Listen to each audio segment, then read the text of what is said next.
Bueno, muchísimas gracias a IAT en primera instancia por haber confiado en nosotros, también a la dirección y obviamente la excelente bienvenida que nos han dado acá en Ushuaia. Así que bueno, voy a hacer algunos comentarios sobre la consigna que nos han dado, que es trabajar con los planes provinciales y municipales, y dentro de ellos la idea era elaborar diagnósticos y reglamentos respectivos a la situación actual del transporte en Argentina, tomando en consideración no solo los aspectos específicos del transporte, no solo las dinámicas particulares del transporte, sino justamente cómo ese transporte está incluido con cada una de las realidades territoriales, ¿sí? Para eso se prepararon dos productos. Un primer producto que focalizó en el transporte de municipios y que lo que hizo fue seleccionar una serie de ciudades. Obviamente, tratar de abordar la totalidad de los municipios del país es una tarea titánica para años y años, con lo cual tomamos algunas decisiones para recortarlo y tratar de agarrar la mayor cantidad de municipios y hacer un primer abordaje para alineamientos del PFETRA en ese sentido. Y el segundo producto es el transporte de provincias, y en ese sentido hacer un relevamiento respecto de las características más salientes del mismo. Una cosa que siempre nos parece importante es decir de dónde partimos, y acá decir de dónde partimos es hacer la historia grande del proceso de urbanización argentina. Y en algún sentido nos parece muy importante porque estas lógicas, este traspasar de un modelo a otro modelo de producción y de asentamiento urbano, da cuenta de las realidades del país, da cuenta de cómo está estructurado el país. Nos llevó 250 años pasar de un modelo precolonial anclado en el área de la cordillera hacia un modelo colonial que, por ejemplo, empezó a primar ciertos, por lo menos 4 regiones del país, ¿sí? Luego 150 para consolidar uno solo, ¿sí? Uno solo y nada más ni nada menos que en el eje del río Paraná y el Uruguay y toda la Pampa húmeda. Y el modelo de sustitución de exportaciones que, fíjense, intentó articular algún otro tipo de realidades en las regiones del país, en las diversas regiones del país, como para intentar equiparar el fuerte eje que tiene el modelo agroexportador. Lo importante acá es que las ciudades y sus provincias evolucionan condicionadas por cada modo de país, hecho característico y bien representativo el tiempo que llevó un montón de provincias pasar de ser territorios a ser provincias, ¿sí? Ni más ni menos. Cuando enfocamos el trabajo municipio, lo que tratamos es de seleccionar ciertos criterios metodológicos para estudiar estas ciudades. Por un lado, sí, la dinámica demográfica, cómo vienen creciendo, cuáles son las diferencias que en su interior vienen realizando las actividades humanas. Unas dinámicas morfológicas que lo que intentan hacer es clasificar las formas de ser ciudades lineales, ciudades radiales, ciudades que presentan varios ejes de desarrollo, y que obviamente estos ejes potencialmente son una alternativa bastante interesante para pensar modelos troncales de transporte o modelos de circulación de los mismos. Dinámicas socioeconómicas, obviamente, acá muy articulado con lo que está estudiando la UBA respecto del PET y los diversos otros planes estratégicos que efectivamente influyen seriamente en cómo se están pensando esas regiones, cómo se están pensando esas ciudades para dar, al fin de cuentas, lo más importante, que son servicios urbanos de calidad como educación, salud, etc., ¿sí?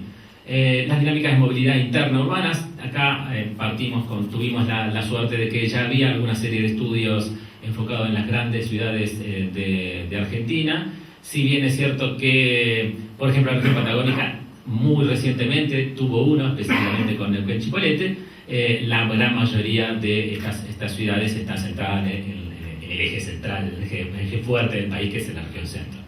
Y unas dinámicas institucionales justamente anclados en el federalismo del país para pensar de que cada provincia y cada municipio se rige sus situaciones de transporte y sus situaciones en general por reglas propias. La idea era clasificar e identificar patrones en estas aglomeraciones urbanas. Estos son algunos de los cuadros que hemos armado en su momento. Explica particularmente las ciudades de la región patagónica, obviamente recontra chiquito, así que sepan que están un montón de datos ahí como para poder consultar cuando esto esté disponible para el público, en el cual básicamente plantea cuáles son la existencia de los sistemas de transporte que hoy poseen cada una de las ciudades, si tienen estudios, cómo están vinculados los planes urbanos, los interurbanos, los grandes proyectos de transporte que están mencionados en el PET y en algunos otros planes sectoriales. Generamos 5 tipologías de aglomeraciones urbanas, una que naturalmente por su peso geográfico, por su peso económico, por su consolidación y no necesita mucha explicación, que es la región metropolitana de Buenos Aires. Estos 450 años, 500 años de desarrollo urbano en la región han generado de Buenos Aires su polo, su cabeza de Goliat, parafraseando a Ezequiel Martínez de Estrada. Una segunda tipología que son áreas metropolitanas consolidadas, ya áreas que tienen una dinámica y un flujo de cargas y de información también, que transponen los límites de la jurisdicción particular y van generando aglomeraciones urbanas ya muy consolidadas, donde existen algunos procesos de consolidación de troncales, de vinculaciones muy fuertes entre poblaciones o entre barrios de una misma urbe. Y esto, por suerte, tenemos varias ciudades. Y tenemos casos particulares en la región, justamente en esta región, que es el caso de Neuquén Chipoleti, que es una vinculación muy fuerte e interprovincial, ¿sí? Y que ya tiene un grado de consolidación importante. Una tercera tipología son las áreas metropolitanas en conformación, que son aquellas donde todavía los troncales no están tan favorecidos o no están tan consolidados, ¿sí? Con lo cual, acá tenemos ciudades que ya adquieren un número en el cual requieren ser trabajadas en coordinación entre estos municipios, justamente para poder eficientizar sus modelos, tanto del transporte de pasajeros como el de carga, como las cargas pasantes y todas las problemáticas en particular que se dan. Unos aglomerados interjurisdiccionales que pueden ser de múltiples tamaños. Acá hay aglomerados, hay pequeñas ciudades que en realidad pertenecen a 2 municipios y ya están vinculados y tienen problemas de transporte en ese sentido, aunque tengan muy pocos habitantes, ¿sí? También los incorporamos. E inclusive aglomerados que son frontera. Y tenemos el caso particular, por ejemplo, el Paso de los Libres, que es una muy pequeña ciudad, comparativamente al resto de las ciudades, obviamente, que entraron en el análisis, pero enfrente tiene ciudades de gran envergadura, ¿sí? En el caso de Paso de los Libres, uruguayana. Y el otro caso característico es Foz de Iguazú, que si lo vemos en términos de cantidad de habitantes del lado argentino es muy poco, pero si lo sumamos a su par paraguayo y su par brasilero, nuestra parte es solo el 15%. Ahora, la dinámica de movilidad es de las 3 ciudades en conjunto. Entonces hay que estudiarlo, aunque del lado nuestro parezca muy chiquitito. Y después aglomerados monojurisdiccionales, que acá hay que distinguir bastante los patagónicos de los no patagónicos, porque en los patagónicos las jurisdicciones fueron más grandes porque partieron de la noción del territorio. Entonces, muchos de ellos no comparten esta noción de interjurisdiccional porque los terrenos eran muy grandes, los departamentos eran muy grandes, entonces no pasaron sus fronteras. Estos hay muchos casos. Desarrollamos otro concepto, que es el concepto de la influencia, y elaboramos un mapa en el cual en rojo ustedes pueden ver el área de servicios que cubren las ciudades que ahí están mencionadas, o en un tono, se ve rojizo, sí, más o menos se ve rojizo, y que si uno lo ve y lo contrapone con aquellos pasajes de 400 años que venimos diciendo de cómo se fue conformando la urbanidad, va a ver que respeta más o menos los mismos patrones, ¿sí? Y también va a ver que hay determinados casos particulares que tienen un alto nivel de servicio, de equipamientos básicos y servicios públicos y privados, y que por ahí no tiene tanta población, ¿sí? Ahí tenemos casos, por ejemplo, como Santa Rosa, en La Pampa, también involucra a esta región. El caso de Río Gallegos, que también tiene una cobertura bastante interesante en equipamientos básicos y servicios públicos, que en algún sentido marcan que se pueden desarrollar políticas y que se pueden desarrollar alternativas de generación de equipamientos y de infraestructuras que potencialmente podrían a futuro recibir mucha más población y dar el verdadero soporte para los cuales están pensadas. Y estas ciudades representan el 71.3% de la población total del país.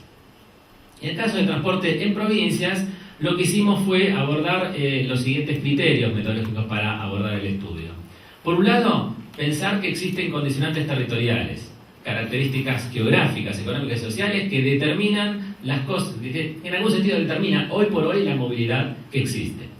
Problemáticas institucionales, ahí hay enormes diferencias en las formas en las cuales los municipios y las provincias trabajan los organigramas, ¿sí? Hay en algunos casos hay simples digamos, direcciones generales o subsecretarías que trabajan el tema tránsito específicamente y el transporte no figura como un eje central de análisis y desarrollo de política pública, y en otros casos son ministerios. Entonces acá claramente diversas provincias han dado diverso peso a la acción de transporte. La infraestructura de transporte, las problemáticas vinculadas al mismo, como por ejemplo la carencia de información para la planificación, que ya hemos mencionado en las otras presentaciones, y las problemáticas obviamente del transporte urbano, el de interurbano de pasajeros y el de cargas. Y fíjense estas cosas, sacamos por ejemplo, hicimos un pequeño cuadrito muy simple de provincia por provincia, población, variación intersencial, porcentaje de población urbana y tasa de motorización. Y claramente cuando comparamos estos datos nos da que las diferencias que hay entre las provincias es enorme, es una gran diferencia. Y cuando lo pensamos en términos de regiones y lo agrupamos en regiones, también vemos lo mismo. Y Patagonia tiene la más alta tasa de motorización dentro de las regiones del país, así como Cuyo tiene la más baja, por ejemplo. ¿Sí? Son datos de la realidad, datos duros en todo caso, que nos llevan a pensar y a reflexionar y a dar cuenta de que el país es esencialmente desigual, es esencialmente heterogéneo.